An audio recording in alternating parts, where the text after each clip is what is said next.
Good morning. Oh, you guys can do better than that. Good morning. You think you didn't get any sleep last night or something? What's the deal? I don't know if you remember, but several weeks ago, I think it was even before Christmas, I came and visited you guys for your class. And we talked about baptism. And I shared a little bit with you of my family, my wife, my 2 kids. What I didn't share with you is that I have 2 older brothers. Are any of you the youngest in line from your siblings? Yeah, you're going to be able to relate to what I'm about to talk about. My 2 older brothers did things that were very typical of an older brother to a younger brother. And at times, they were relentless.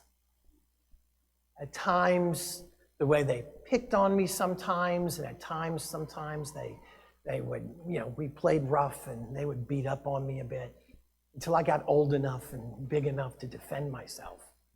But I would complain to my mom and I would say, hey, make them stop. And her answer to me was, aw, they're just showing that they love you.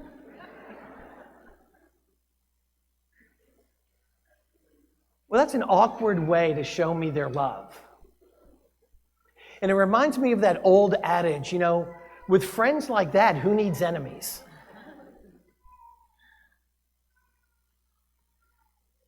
Well, that's kind of the point that Jesus is getting at in today's gospel.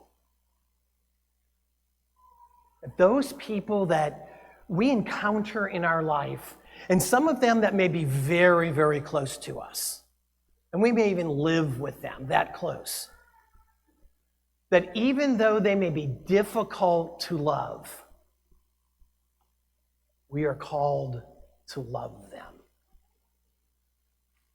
See, Jesus calls us to a much higher standard than what perhaps we might think of in this world, in our human capacity. What Jesus is really striving to demand of us is to love divinely.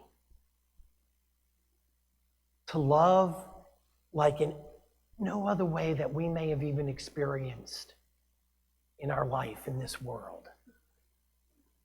To love divinely, to love as He loved.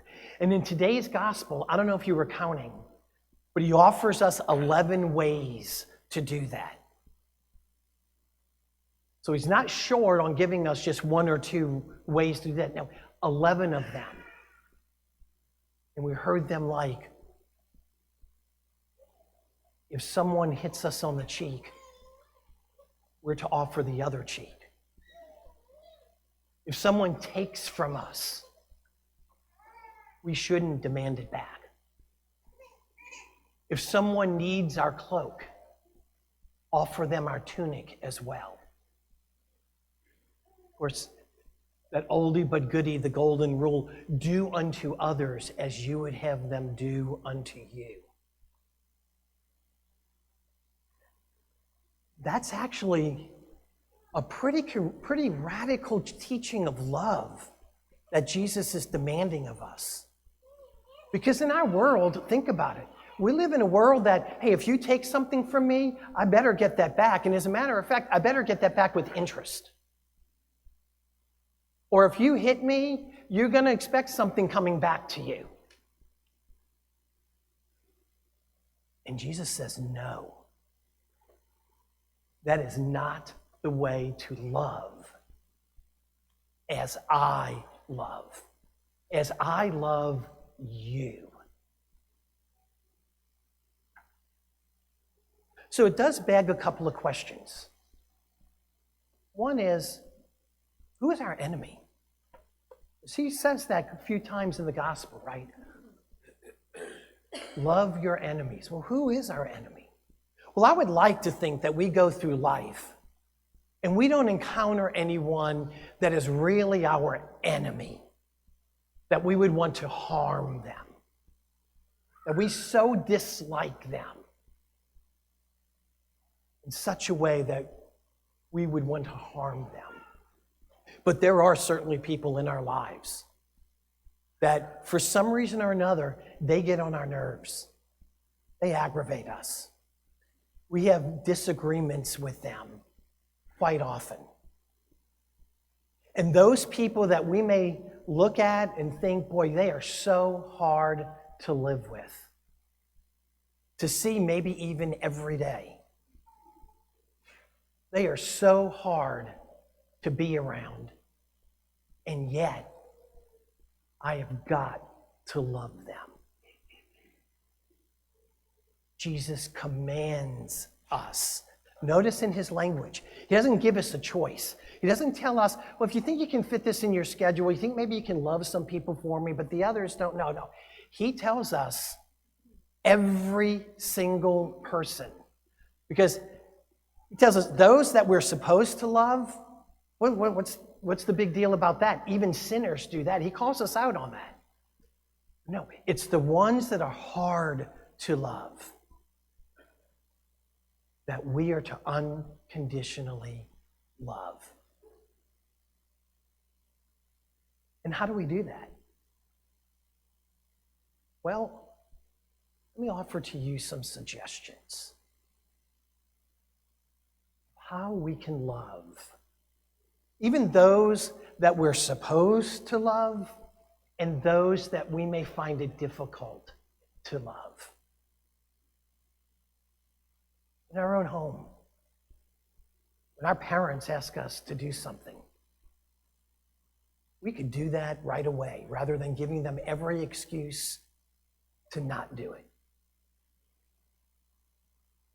As a matter of fact, we could even maybe do that before our parents ask, knowing that they're going to ask us to do that. So we could just take care of that without even being asked. That would be love. Or putting down your phone and maybe giving some time to do something with that annoying little brother. No, little brothers are never annoying, so don't. At school. How about reaching out to that classmate that for some reason or another never gets picked to be part of a group and you pick him to be part of your study group? Or that person that always eats lunch by themselves every day. Why don't you invite them to come join you for lunch? Or that student that is there for the first day at the high school and knows nowhere to go, nowhere to be at the right time, and you reach out and you help them navigate their way through their new high school. Or how about you have a couple of dollars in your pocket and you come across someone on the side of the road who's going hungry, and you want to take those couple of dollars and buy yourself a hamburger. Would you reach out and you give those $2 to that guy on the corner who's going hungry? See, there's all kinds of even little ways that we can reach out and we can love those that we have difficulty loving. But I would offer you, as Jesus tells us, two very big ways. He tells us in the gospel. One is to pray. That we can always pray for those that we may have disagreements with or we may struggle with. That we present them and offer them to our God. And for that matter, pray for ourselves, that God gives us the strength and the courage to love those that we may be uncomfortable or unsure about loving. And the other thing that Jesus reminds us that we can always do is we can forgive. Those that may harm us, those that may have done us wrong, that we unconditionally, without any strings attached, without anything coming back to us, without any expectation of any return, that we love them unconditionally and we forgive them. And in another part of the gospel, Jesus tells us that when we're done forgiving them, we forgive them again. And then when we're done forgiving them, we forgive them again and again and again. See, that's loving divinely, because God is so kind and merciful that his forgiveness and his love is never ending. And that's the divine love that we're called to receive, but also participate in and share. I don't know if you picked up on it, but our scriptures give us another example of that as well in the first reading. David and Saul are enemies. They do not like each other. And David finds himself in this opportunity of coming across Saul, who is asleep. And he could rid his life of Saul forever. And David says, no, I cannot take his life, because he is the Lord's anointed one. Guess what, guys? You are too. You are God's anointed. Going all the way back to your baptism, when that priest or that deacon walked to you and put the sign of the cross on your forehead, indelibly marking you and claiming you for Christ, that you belong to him, so that no matter how far you may try to run from that or turn away from it, you can't. You belong to him. And then towards the end of that baptism, the priest or the deacon went to each of you and anointed you with the sacred chrism on your forehead. And in that claiming for Christ, he called you to participate with Christ as priest, prophet, and king. Well, the challenge with that, though, is we're required then to participate in that. We're required to collaborate with Christ, and as priest, prophet, and king, to love as he did. In about 5 weeks, it will happen again to you. The bishop's delegate will stand right here, and he will call you by name. The name that you have now picked because you are confirming your faith. Not so much mom and dad's anymore, but yours. And he'll call you by name, and then he'll reach out with that sacred chrism and anoint you on your forehead again. And he will say, be sealed with the gift of the Holy Spirit. And then he will say, peace be with you. My prayer is that you give him a firm and with your spirit, knowing that through the power of the Holy Spirit, you've been empowered to change the world by bringing the love of Christ into it.